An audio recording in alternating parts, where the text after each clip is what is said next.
The blame for the fires of West Maui is falling upon Hawaiian Electric, who knew as early as 4 years ago that there was a risk of fire due to their own negligence in maintaining power lines. But they did nothing.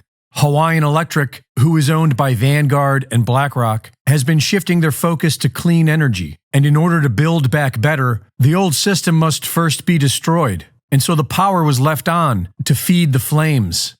The warning system on Maui is one of the most advanced and maintained warning systems on Earth.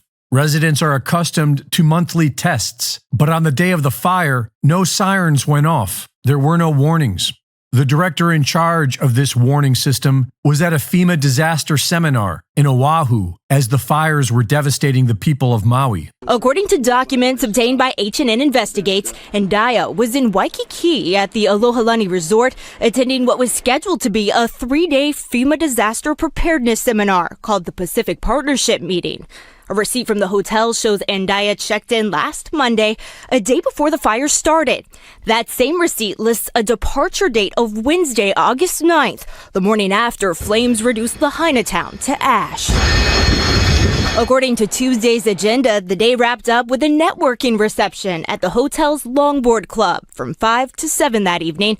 The same time, people were running for their lives, trying to escape flames that engulf the town. When asked if he regretted not sounding the alarm, he said no, because he was worried that the people would run into the fire. Do you regret not sounding the sirens? I do not. Had we sounded the siren that night, we're afraid that people would have gone Malka. And if that was the case, then they would have gone into the fire. But instead, they burned to death at home, including an untold number of children who were home alone that morning because of a school cancellation.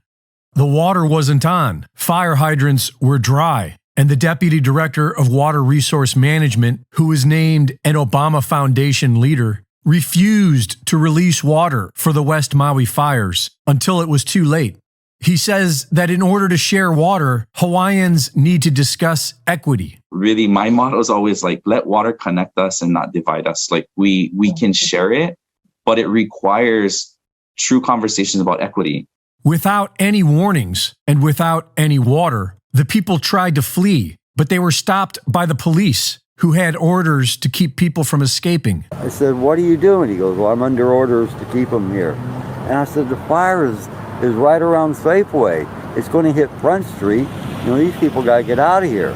And he said, "I'm following orders." No way. And so I just kept walking. Well, maybe he knows something I don't. The Maui chief of police was the incident officer at one of the biggest cover-up operations in U.S. history, the 2017 Las Vegas shootings. No comment? No comment right now, guys. No comment? I'm talking to the chief, sir. Yeah. Why doesn't he want to speak to the people? Only to a camera. Residents are not allowed to leave unless they get a permission slip from the federal government. But the government recently decided to shut that option down. Hi.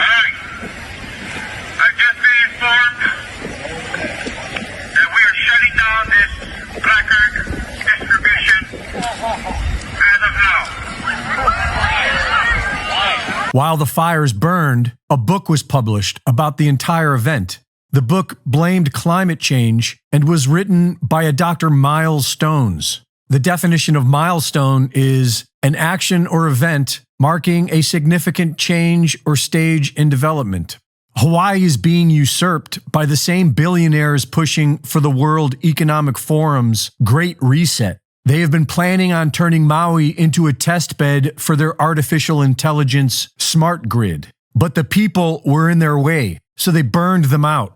Maui will either be a major milestone for the ruling class or a line in the sand for we the people. The federal government offers a one-time payment of $700 to each family that has lost their home.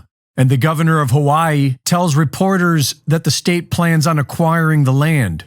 I'm already thinking about ways for the state to acquire that land so that we can put it into workforce housing, to put it back into families, or to make it open spaces in perpetuity as a memorial to people who were lost. And if it wasn't for the local community, the survivors would be left alone to die in the ashes of their neighbors. Reporting for InfoWars, this is Greg Reese.